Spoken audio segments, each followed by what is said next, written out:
여러분, 혹시 직장에서 동료의 성공이 때론 나를 불편하게 만들었던 적 있나요? 내 능력이나 노력과는 상관없이 다른 사람이 승진하거나 성과를 인정받는 순간 마음 한편에서 불편한 감정이 피어오를 때가 있죠. 오늘은 그런 시기심이 어떻게 우리를 갉아먹고 나아가 인간관계를 망가뜨리는지 살펴보려 합니다. 또한 이 질투심을 어떻게 지혜롭게 극복할 수 있는지 해결의 길을 찾아보겠습니다. 직장 내 승진 소식. 주인공 민호 씨는 5년째 대기업에서 근무 중인 성실한 직장인입니다. 민호 씨는 항상 회사 내에서 자신의 성실함과 노력을 자랑으로 여기며 동료들에게 인정받기를 기대해 왔습니다. 어느 날 동료이자 친구 상철 씨가 팀장으로 승진했다는 소식을 듣게 됩니다. 친구 상철 씨는 민호 씨에게 다가와 자랑스럽게 말했습니다. 민호야, 나 이번에 팀장으로 승진하게 됐어. 너도 곧 잘 될 거야. 걱정하지 마.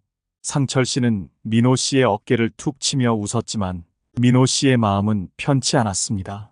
상철 씨의 승진 소식에 기뻐해야 할 친구로서의 마음보다 왜 자신은 여전히 제자리에 머물러 있는지에 대한 깊은 불만이 피어오르기 시작했습니다. 이때부터 민호 씨의 마음속에는 질투심이 자리 잡기 시작했고 상철 씨의 성공이 마치 자신이 더 이상 발전하지 못한 것처럼 느껴졌습니다.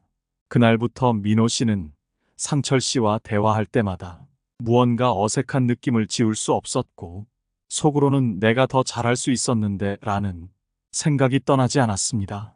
심리학에서는 이러한 상황을 시기심과 낮은 자존감에서 기인한 문제로 분석합니다.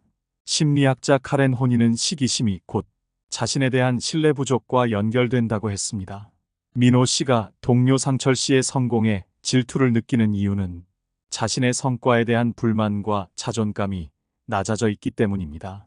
이를 해결하지 않으면 자신에게 더 큰 상처를 남기고 인간관계도 악화시킬 수 있습니다. 성과를 무시당하는 경험. 얼마 후 회사에서 중요한 프로젝트가 시작되었습니다.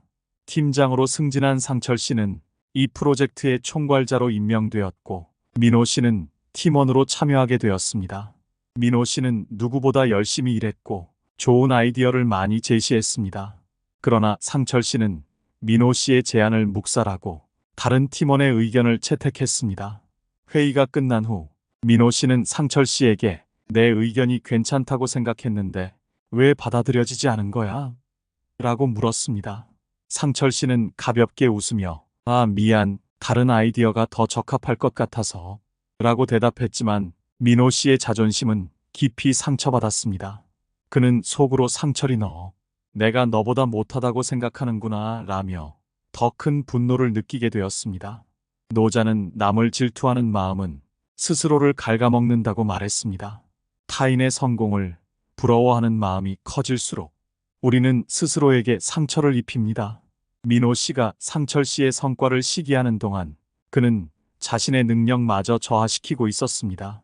노자는 이러한 마음이 자신의 발전을 가로막는 가장 큰 걸림돌이라고 경고했습니다. 이간질과 감정의 폭발. 프로젝트가 점차 마무리될 즈음 민호 씨는 상철 씨의 성공에 대한 질투심을 감추지 못하고 동료들과의 대화에서 상철 씨를 헐뜯기 시작했습니다. 상철이는 승진한 뒤로 변했어. 이제 자기가 제일 잘났다고 생각하는 거지. 민호 씨의 부정적인 말은 서서히 회사 내에 퍼졌고 결국 상철 씨의 귀에도 들어가게 되었습니다.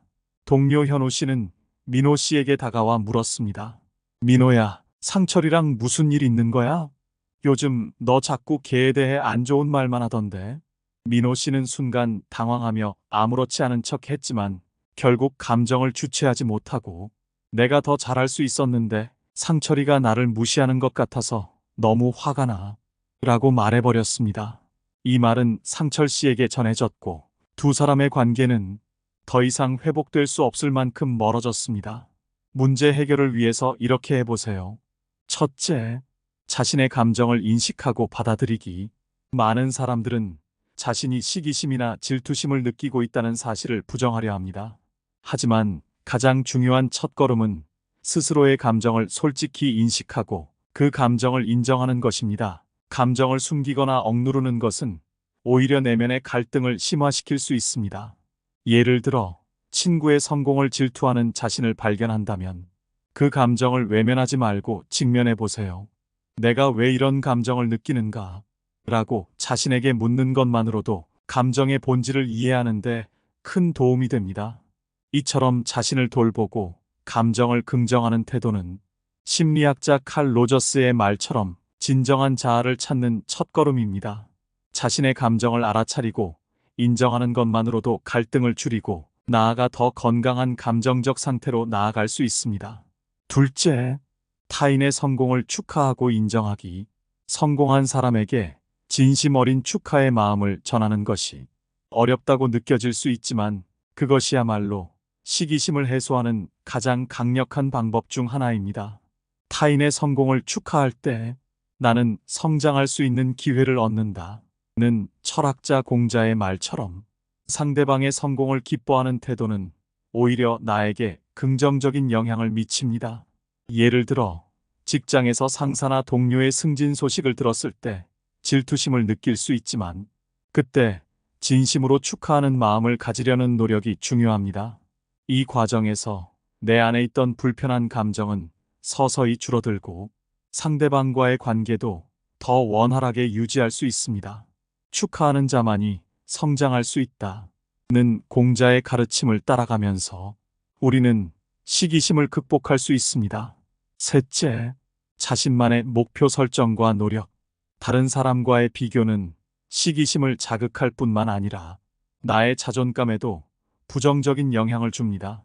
하지만 자신만의 목표를 설정하고 그것을 위해 노력하는 과정은 시기심을 이겨내고 더 나은 자신을 만들 수 있는 중요한 방법입니다. 예를 들어, 다른 사람의 성과에 집중하는 대신 내가 이루고자 하는 목표를 구체적으로 설정하고 그 목표를 향해 한 걸음씩 나아가는 것입니다. 이 과정에서 중요한 것은 자기 자신에게 충실해지는 것입니다. 내가 나아갈 길을 분명히 하고 그 길을 향해 끊임없이 노력할 때 더 이상 다른 사람의 성과에 흔들리지 않게 됩니다. 자기 발전을 위해 작은 성취를 쌓아가는 것은 결국 타인과의 비교에서 벗어나 나만의 길을 찾는데 큰 도움을 줍니다. 넷째, 타인과의 대화로 오해를 풀기. 시기심과 갈등은 종종 서로에 대한 오해에서 비롯됩니다. 관계 속에서 갈등을 해결하기 위한 중요한 방법은 상대방과 솔직한 대화를 나누는 것입니다. 친구 상철 씨는 민호 씨와의 갈등이 깊어졌을 때 오히려 민호 씨와 솔직하게 대화함으로써 갈등을 해결할 수 있었습니다. 대화를 통해 서로의 감정과 생각을 나누면 오해는 풀리고 관계는 더 깊어질 수 있습니다. 이와 같이 직장뿐만 아니라 친구나 가족 관계에서도 오해와 갈등을 피하지 말고 대화를 통해 문제를 해결하려는 태도가 필요합니다. 공자는 진정한 소통은 마음을 열고 상대방을 이해하려는 데서 시작된다고 말했습니다. 대화는 오해를 풀고 더 건강한 관계로 나아가는 중요한 방법입니다. 다섯째, 감사와 긍정의 마음을 사용하기. 마지막으로 감사와 긍정적인 마음을 사용하는 것이 매우 중요합니다. 작은 성공이나 발전에도 스스로에게 칭찬을 아끼지 않고 감사하는 마음을 가지는 것은 시기심에서 벗어나는데 큰 도움을 줍니다. 심리학 연구에 따르면 감사하는 태도는 우리의 정서를 긍정적으로 변화시키고 더 나은 인간관계를 형성하는 데 기여합니다. 일상 속에서 작은 성취에 감사하는 습관을 들이면 우리는 더 이상 타인의 성과에 초조해하지 않고 내가 가진 것에 만족하며 삶을 살아갈 수 있습니다. 매일마다 작은 성취에 감사하고 나 자신의 발전에 긍정적인 태도를 가지는 것은 건강한 마음가짐을 유지하는 중요한 방법입니다. 이 이야기는 시기심이 우리의 내면을 얼마나 갉아먹을 수 있는지 보여줍니다. 타인의 성공을 부러워하기보다 그것을 인정하고 나의 성장을 위한 자극제로 삼을 때 우리는 더 큰 발전을 이룰 수 있습니다. 노자가 말한 것처럼 질투는 스스로를 무너뜨리는 불입니다. 그 불을 다스리고 자신을 발전시키기 위한 도구로 삼는 것이야말로 진정한 강함입니다. 여러분도 혹시 주변의 성공을 부러워하고 계신가요? 그 순간 멈추고 자신을 돌아보며 진정한 성장을 위한 길을 찾아보세요.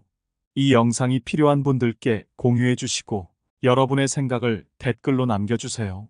영상이 유익하셨다면 구독과 좋아요 부탁드립니다. 다음 영상에서 또 찾아뵙겠습니다. 이상 명언열차였습니다. 시청해 주셔서 감사합니다.